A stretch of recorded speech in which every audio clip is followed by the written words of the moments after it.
Culture's competitive, man. Right. It is, but I think when it goes past the music itself to blocking things in business, then I don't understand that. Like right now, he's not even competing for a slot. You don't have a new song out that he want to be on the top 10 or top 5. Right. And you still... Cent and Eminem have officially teamed up and aren't afraid to criticize Jay-Z. They are highlighting a number of grave charges: questionable business practices, manipulation of award shows, credit theft, and even a supposedly wrecked career path. This is more than just background noise now. The fire now seems to be 5 alarms. 50 Cent is letting people know that Jay-Z is still trying to stop him from pursuing his business goals. It's not a real vote. That's not a real vote. They give it to who they want to give it to. They give it to their darlings. Cowboy Carter. And for years, Eminem has been warning everyone regarding the actual grimness and squalor of this music industry. Those enigmatic bars have been slipping into M's tracks lately, subtle indicators that vigilant gatekeepers are at work. It doesn't end there, though. Additionally, Beyoncé's name is getting pulled into the tidal wave. There are strong allegations against her that she stole songwriting credits and blackballed other female musicians. Some are blaming others and bringing up names like Mary J. Blige, Maya Alia, and Carrie Hilson. Women were speaking, but everyone became silent when they finished. It's the price you pay, when you're early in your career, you feel that you have to listen. And when you buck, they buck. Once again, Jay-Z and Beyoncé's close friendship with Diddy is causing concern. Really, people are starting to ask questions. Queries. Jay-Z might have been able to avert Jane Doe's lawsuit. However, there are now serious signs of the alleged victim. She says she was instantly under pressure to remain silent after a very suspicious guy came to her door. It's very scary stuff. Everybody is now asking the real question. Are Beyoncé and Jay-Z really the perfect power couple that the public believes they are? Or are they just masters at concealing every mess when no one is looking? Sitting there? Have they been stepping over people to stay at the top? Furthermore, are 50 Cent and Eminem truly insiders? Will a system that has been ruining artists' careers and potentially endangering lives be exposed? Still harbor some energy towards me. You think you were purposely left out of the ad? No. Oh, okay. I don't think. I think that they were saying the NFL had some issues with me that I don't know what those issues are. Like, what is the issue? You start looking at that's not mine. That's theirs. They Harper, right? But when you look at M, is looking at the entire legacy. Yeah. The whole thing, like with M, Dre, and myself, like I'm a shady aftermath. You see what I'm saying? Like, there's so much G-Unit Records. Right. For years, J and Bey had no contact. Any disparaging remarks you make about them are immediately answered with retaliation. Someone is calling you jealous or bitter. This time, 50 Cent also got the receipts to back everything up. 50 claimed in 2023 that Jay-Z tried to use his NFL contacts as leverage behind closed doors to keep him from performing during the Super Bowl halftime performance. Crazy, eh? But this is when the real trouble started. DJ's entire plan was a complete failure since Eminem refused to accept it. And you didn't know if you wanted it for the recognition or the trophies, but then what's the difference? And at Grammys pretty much suck the blood of artists and nominate them, have them come to the shows. And Which they do. They do it every year, yeah. And I'm just tired of seeing it. And for whatever reason, it's like they're always pitching this hint that you might win. DJ's bold decision alone demonstrated his determination to go. 2 considerable measures to keep 50 Cent out of the public eye. Hurry up now. The recent appearance of Cameron on 50's Talk with Flea will be discussed now, and he is again blasting Jay-Z. 50 asserts that Jay continues to engage in dubious activities in boardrooms and the music industry. This is the most ridiculous aspect. Jay-Z, according to 50, had already proven all of his claims. he was doing like, Yeah, go he ahead. was doing some wild because he was saying that to Eminem that the NFL had the issue with me, and I'm like, well, what's the issue? Why don't I have an issue when I'm becoming a partner in the actual team, but they got an issue with my performance? Right? Makes no sense. You know what I mean? I was going to get to that later, but since we're here now. And when he says "oh boy" for the audience that Yeah, it's don't know, Jay. talking about Jay-Z. This was discussed before. Jay-Z told Dr. Dre, just for people who's not up on this, or Eminem, that he didn't want you to perform part of that Super Bowl they Right. had a couple years ago. Why do you think that is? Well, I just think, Threatened? yeah, Possibly? not even threat. You know, I think it's just when you take the competition from like our culture is competitive, man. Right. It is, but I think when it goes past the music itself to blocking things in business, then I don't understand that. Like right now, he's not even competing for a slot. You don't have a new song out that he want to be on the top 10 or top 5, Right. and you still competing. It don't make sense. Like, what are we competing for? Tell me. What's the goal? Like this even like a lot of the even a lot of the competitive stuff, or what we would call it beef, right? Right. It changed. That terminology changed when it's Biggie and Tupac, because we start saying the things that people would say that cause beef in the environment. Right. When before that they called it babbling in our culture. Right. Right. Because that's what it is until it turns into some street shit. So when you're not competing for those things anymore, and you start looking and you're going, so what was the problem? You can't exactly. But he is allegedly still out there trying, out of pure anger, to disrupt economic dealings in the 1950s. He just cannot, let it go. And it's not just that, I promise. Currently working together, Eminem and 50 Cent are getting ready to reveal what they say is blatant Grammy manipulation. The 50s point the finger at Jay-Z, accusing him of utilizing his marriage to Beyoncé as a sort of cheat code to win rewards. In contrast, Eminem has been yelling for years that the Grammys are a hoax. Real talent is totally useless in a Patuin system. Additionally, not everyone cheered when Beyoncé won Album of the Year for Cowboy Carter. In particular, supporters started to speculate that Jay had pulled strings again like the previous year. All the doors that you open, showed us that we can be rock stars. Seeing you on the Rolling Stone. Obviously, there's Run DMC with the Leathers and the Aerosmith. But when you came out west, you took it to a whole new level. Some of you don't belong in the category. Got on that Grammy stage and criticized the Recording Academy for not paying attention to his wife. But things only get worse from here. Unknown. The crowd was not agreeing with Jay's statements. It's the fact that he was. Reprimanding the same individuals who awarded him the medal felt odd and fake. People were talking loudly because of the whole atmosphere, asking why even attend the Grammys if they are truly that biased. Instead of pleading for their acceptance on stage, why not just turn away and demonstrate that you don't need it? At the Grammys, are the Carters genuinely accumulating wealth through their talents? Or are they only engaging in unscrupulous extortion and expensive transactions? The Grammy Awards aren't primarily about talent, according to insiders for years. Covert handshakes and corporate politics are the key. Eminem has consistently been among the most vocal critics of it. M has long argued that the Grammys are a scam in their entirety. He also meant it. He even promised not to show up ever again, and he took that action. However, don't get it incorrect.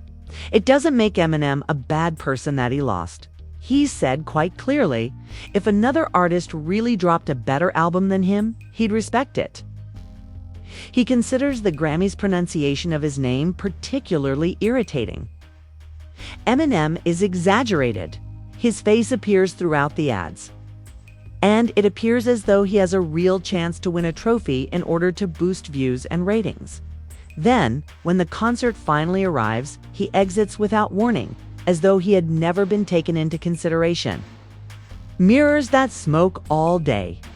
And when someone questioned M about whether he would ever consider going back if he joined the Grammy voting team, he didn't even bat an eye. Said that nothing would be different. For what reason? Everything he says? Best new artist at the Grammys. There was nothing bigger than 50. Nothing bigger, Get Rich and or Die nobody, Trying. Yeah. nobody since maybe like Snoop came out the gate like that. My first album didn't do it. I never saw someone's first album and the wave happen like he had. And then he doesn't get it. And then I get up there another year, and what was it, the Eminem show? And it was like, whatever, I'm fine if I lose to Kanye or someone that I'm like, okay, I respect that. I know who that is, and Kanye has a huge following and he's made a massive impact on music. Fine, I'm good with that.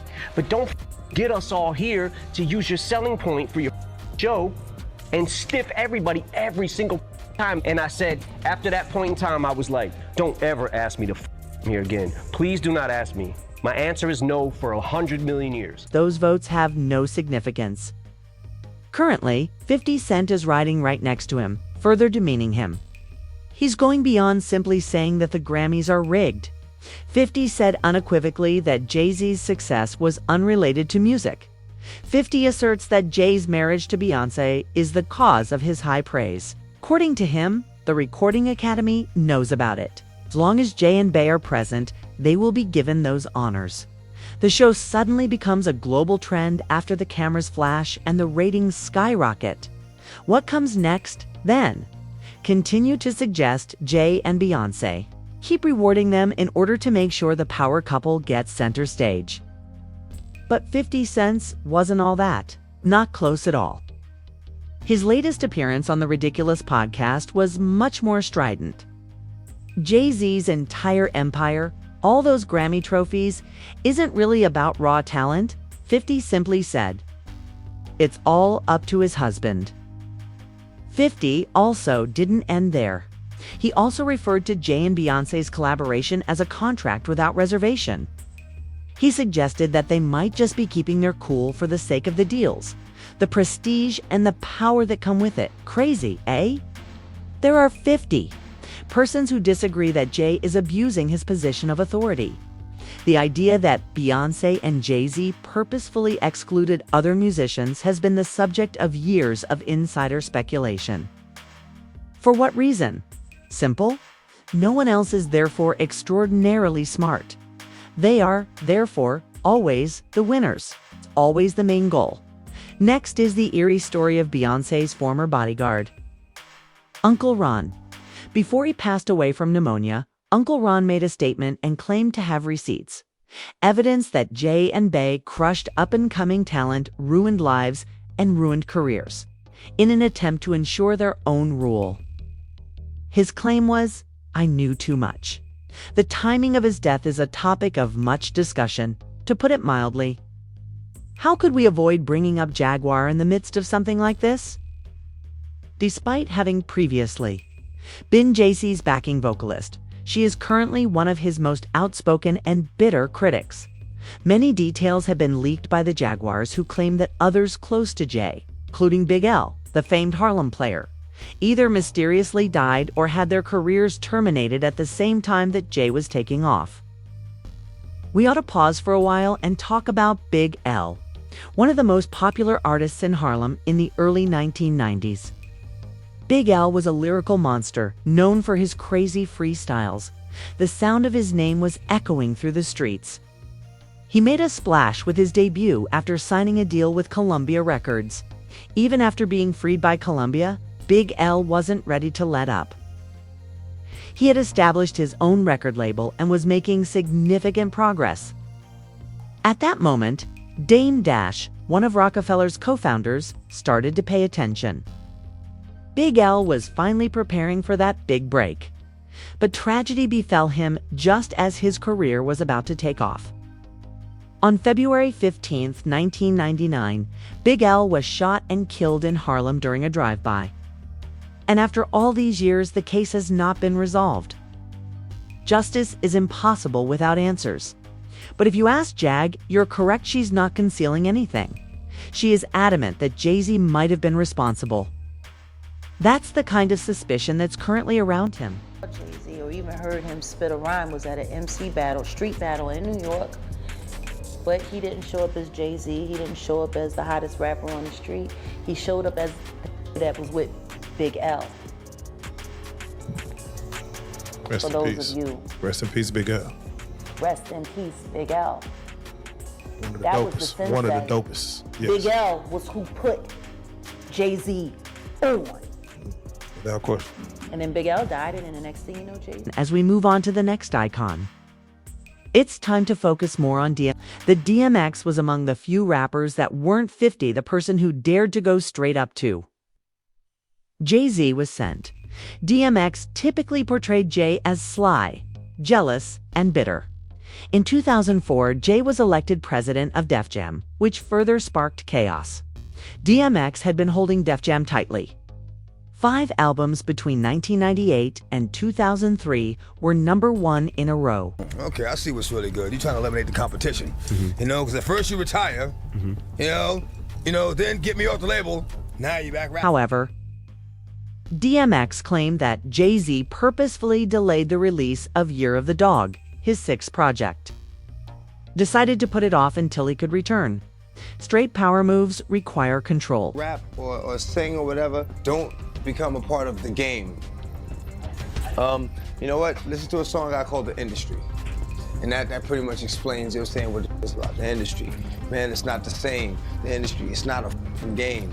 The industry, real is dying to get in the industry just to find they don't fit in. The industry ain't what it used to be. The industry's trying to control the way you MC. They want you to dress like this and talk like that, but I'm going to dress like this and talk with you. When DMX rocked the industry in 2005 with his song, in which he threw everything on the line, the turmoil only became worse, exposing in full the questionable activities occurring behind closed doors. And then, the strangest part. Most of what DMX talked about in the past is still applicable today. Even Irv Gotti, an industry insider, was blunt. It made Jay-Z envious of DMX. Jay and his tutor, Leor Cohen, used to laugh in the background thinking that DMX would never be famous, Irv said. X, however, refuted them, without a question. Nor does Jay's name stop there. It also keeps coming up with Beanie Siegel. Beanie mentioned that he felt as though someone was always pulling threads to tie him down. He claimed that Jay-Z would always release his own records around the same time as Beanie's, stealing the show and preventing Beanie's ratings from ever rising too high. Beanie appeared to be able to climb only so far and never above a certain threshold. It is true that Beanie Siegel admitted his mistakes, especially with regard to his legal issues. Man can destroy, you know what I mean? Like, it's ultimately in your own decisions. You know, I had a lot of issues. Like I said, legal issues at the time. And, you know, my mind wasn't where I'm at now today. Like, I used to have questions like why every time my album dropped, Jay would drop right on top. He wouldn't let me breathe or right before me. Like, I was always close. And I never understood that every single album that I dropped, Jay dropped right on top. And it was like, damn, like to have in-house competition at that magnitude was crazy. Jay already the boss, but he was rather clear about it. The questionable behavior of Jay-Z wasn't an accident. According to Beanie, every single step, Jay made a thoughtful choice. Let's not pretend that Beyoncé has done nothing wrong either. Though it isn't believable, some fans continue to advocate that she is merely Jay's puppet. Without being involved in the strategy, Beyoncé would not have been able to support Jay-Z for so long. Throughout the game, they have reportedly been working side by side to eliminate any players they believe pose a threat. Here's a tiny taste of the tea. When Beyoncé started dating Jay after leaving Destiny's Child, something extremely strange happened. It has been stated that Jay lured producer Richard Harrison away from rising star Amaury, who was supposedly Beyoncé's real rival and was experiencing significant success at the time. Do any of you remember the hit song One Thing by Amaury? The wild, unique mood of crazy in love was also present in that song. Not only that, but some fans still think Beyoncé stole the entire recipe after Harrison's ship jump. It doesn't stop there either. Look at Carrie Hilson.